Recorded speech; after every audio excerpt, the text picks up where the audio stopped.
Aloha everyone, what is really good my dudes? Today is April 14th, 2020. We got another RuneScape update for y'all. Today the Ninja team have spent their time and energy on the Shattered Worlds minigame, making a bunch of improvements. So without any further ado, let's jump right into the video. Let's go.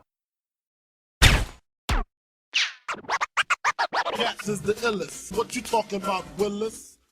Alright guys, there's a bunch to go through with the Shattered Worlds minigame, so let's get started. First off, there are 3 new objectives that have been added to the original objectives, to give a little bit more variety. The original kill X% of enemies objective now varies between 65 and 80 instead of remaining at 75%. A deal X damage objective has been added, deal a certain amount of damage in a single world to proceed. A repair the portal objective has been added, enemies have a chance to drop a portal repair kit, find 3 pieces and you repair the portal. A summon and kill the boss objective has been added, kill enough enemies to summon a boss and defeat it to proceed. Bosses will appear once every 5th world, and the bosses that have been added are the God Wars 1 generals, not including Nex, Chaos Elemental, Dagonoth Kings, and Barrows Brothers. Also, some weekly challenges have been rebalanced to better represent the difficulty and reward. So previously, the silver challenges will be complete around World 25, but they'll ask you to complete worlds up to 50. Gold challenges took place around 40 to 50, but required you to beat worlds 80 to 100. More descriptive examine texts have been added to the altars for the Ancient Relic side objective. Examine text for the Ancient Relic itself has been updated to give hints as to its function. Minion enemies that spawn from normal enemies due to the Hydra Mutator will now count towards the main world objective, and as such the Hydra Mutator has been redesigned as neutral, as it can now be used to the player's advantage. Its icon is changed to reflect this. Moving on, we're going to check out the rewards that have been changed with today's update. Players can now buy Spirits of Battle from the Slayer Mask tab of the Shattered Worlds reward shop. They cost 100 million anima and can be used to reset the kill count on Slayer Masks. Slayer Masks have been collected into one tab and are sorted by Slayer level. Greater Demons and Dagonoths do not have a Slayer requirement, but are placed in an appropriate slot on the list. 3 new titles have been added to the Shattered Worlds reward store, each one costing 150 million anima. The Abyssal Knights, Animaniac, and Abyss Diver. Teleport scrolls have been added as well. They will teleport you directly to Shattered Worlds for 250k anima. Some information will now appear when trying to purchase a locked anima pet. Additionally, a bug has been fixed where error message would show even if a player could buy the item. Additional info boxes have been added to the reward shop, and they will now show correctly on mobile. They've also fixed an issue where some cosmetic rewards such as the Abyssal Knight override would not be purchased with a full inventory. Moving on, players can now use weekly D&D tokens to reset their weekly Shattered Worlds challenges. This is going to reset all of your current completed challenges, as such can be used even when only 1 or 2 challenges is complete. You can no longer repeat Shattered World challenges in the same week without using a D&D token though. Shattered Worlds have been added to the minigame and D&D tracking interface. Here you'll be able to find information on the minigame, which weekly challenges you currently have complete, and a teleport to the nearest lodestone. A Do Not Ask Me Again option has been added to the chest on checkpoint worlds for players who no longer want to hear how they can save their chest for later. The auto pickup functionality for anima has been optimized to leave less anima on the ground. The audio for Zones of Suffering and Restoration have been improved to be more noticeable and will now only trigger when inside the zone. Kenton Descartes will now give players who are new to Shattered Worlds a tutorial on how to play the minigame. Ability to skip worlds based on your performance is now calculated when completing an objective as opposed to when you reach and use the portal. The chat message will now appear to remind you how many worlds you've skipped. Being in combat will no longer interrupt the close of the mutator selection interface. The static mutator buff bar icon previously displayed stacks from 1 through 20, where your damage taken was the stack number multiplied by 10. This has now been changed to display the percent from 10 to 200 instead. The description of this buff has also been improved. And a skip button has been added to the end of the game summary to allow players to skip the animation that shows the calculations of anima gained during the session. Shifting over to some interface and messaging changes, info boxes have been added to the following actions. When you reach a checkpoint world, to inform the players that their mutators have been reset and their stats replenished, when getting a new max hit, and progressing or completing a challenge. Info boxes displayed to players when they complete objective has been made green so they can see it at a glance whether the objective is finished or not. Comma separators have also been added to a number of places where bigger numbers are displayed in the info box, for example when gaining anima from a side objective or checkpoint, when a weekly challenge is completed, and when reaching the highest new world. Minimap icons have been added to various items of interest, such as side objectives, bosses, entrances and exit portals, and bank chests on checkpoint worlds. The start and end interfaces are now more consistent with each other. Tooltips have been added to most interfaced elements and can be viewed on mobile devices. The Equip Me and Feed Me buttons now use the appropriate builders to show correctly and consistently on the default, legacy, and mobile interface. You can no longer maximize the minigame HUD on mobile, but the interface has been improved so that all information is clearly shown without the need to maximize. The Anima Gained icon has been changed to use the same icon as the inventory model for Anima. Mutator dropdowns have been removed from the HUD, they now appear in a horizontal list. A tooltip will now appear if you're attempting to start a challenge when none are selected, or when one has started from the challenge portal. The HUD tooltip for the anima has had lifetime anima removed and available anima changed to total anima. The minigame HUD will now remain on screen when on the checkpoint world. The damage stat shown on the end screen summary has had its cap increased from 1 million to 30. The weekly challenge interface has been improved and will now better display the tier of the challenge in the color of the title, the mutators that will be in effect, and the reward for completing them. And they've changed the description and titles of some of these challenges to be more thematic.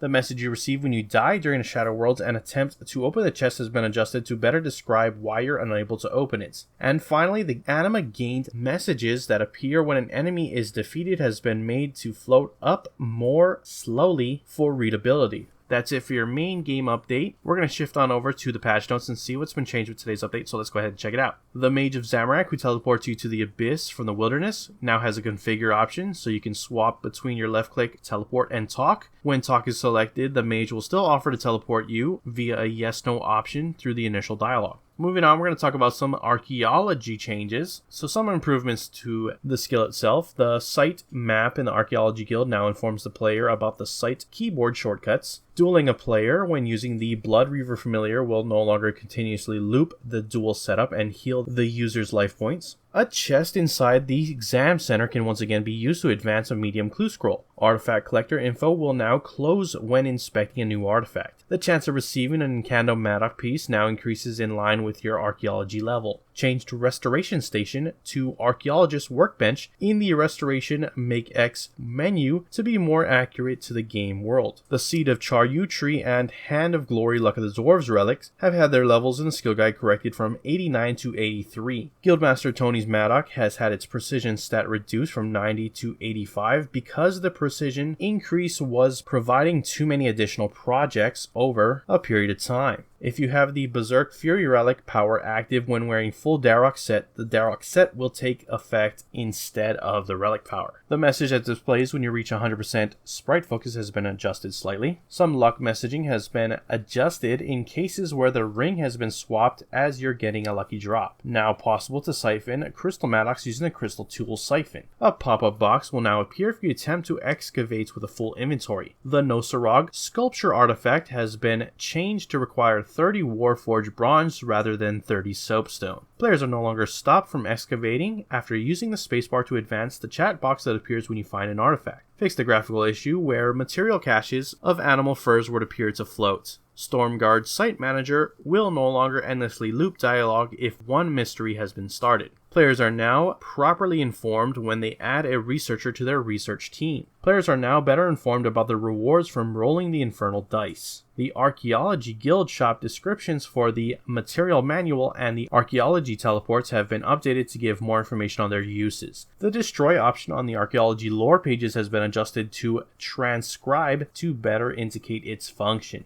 The adventures log will no longer state the statue of Damarak has been completed when handing in an archaeology collection. Warforged Bronze material cache has been moved slightly so it doesn't appear to stick out on the top of the tower. Archaeology Master Skill Cape can now be placed on the Skill Cape stand in the Anachronia base camp. Fixed an issue with General Bent Nose's Red Rum Relics 2 collection not appearing in level order. Fixed an image with historic and classic components in the Skill Guide and Discovery workbench. And fixed a gap in a wall inside the Exam Center. Moving on to some changes to the Easter event Grand Theft Coco. Remove the duplicate messaging seen when collecting eggs during the current active Easter event. Reduce the number of small egg spawns from 5 to 2, but increase the currency that players receive during the event. Decrease the time it takes for the imps and the egg piles to despawn, and made changes to how many imps and egg piles can be in any one area. Moving on to some other changes. Players that had the Santa Paws outfit equipped to Felix will no longer see a different outfit equipped when they log in.